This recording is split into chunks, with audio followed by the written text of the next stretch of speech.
They fired their secret weapon. It cost them millions. I've been carrying this around for a while, and honestly, I just want to get it off my chest. A couple of years ago, I was working for a company that I thought would be the last place I'd ever need to work. I poured everything into that job.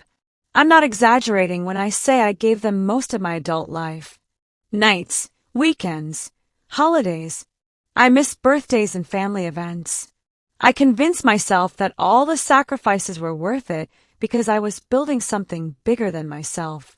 And I wasn't just some anonymous face in the crowd either. I had built up processes, contacts, and strategies that literally kept the company alive. I didn't brag about it, but everybody in my department knew that if something big needed fixing, or if a deal needed saving, I was the one they called. Then the new CEO came in. He was one of those guys who walked around like he had already reinvented the wheel. Fresh suit, fresh haircut, always tossing around buzzwords he'd probably stolen from LinkedIn posts. He made a big show of being hands-on, which basically meant he interfered in everything he didn't understand. I tried to stay out of his way. I figured he'd either learn or he'd leave.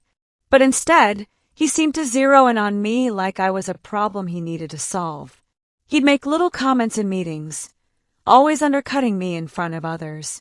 I'd be giving an update about something complex I just pulled off, and he'd interrupt with some half-baked suggestion that made no sense, then glare at me if I didn't act like he just handed down wisdom from the mountaintop. The breaking point came in front of about 30 people. I was standing near the espresso machine, running through an update for the team, when he decided to blow up at me. He went red in the face, raised his voice, and basically told me everything I'd worked on for the last 14 years was garbage. He said I was stuck in the past and that the company needed people who could see the future. People laughed nervously and I stood there stunned.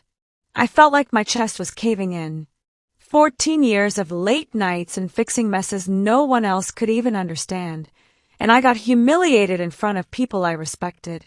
Not long after, I was let go. No warning, no thank you, just an HR meeting with a packet and a speech about restructuring.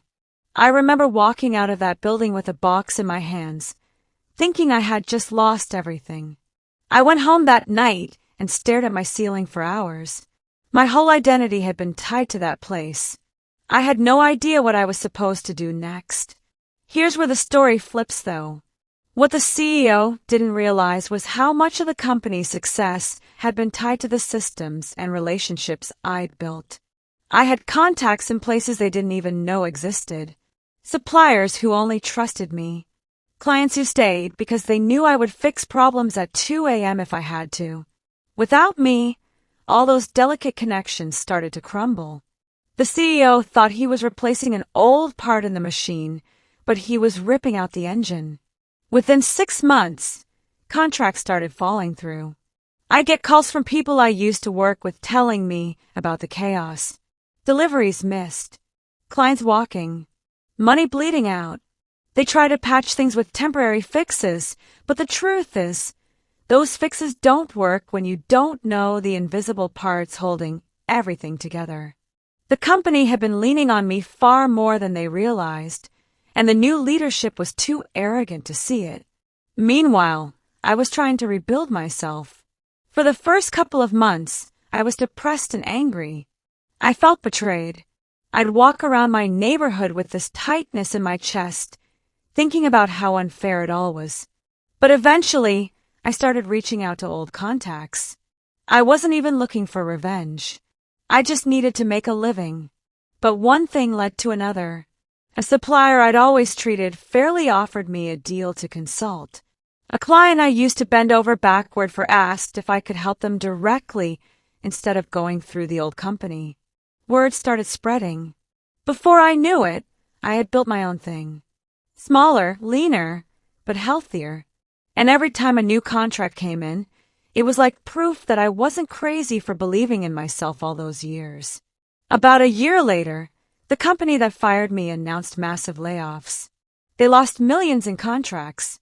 People who had once snickered in meetings called me privately, telling me they wished I was still there.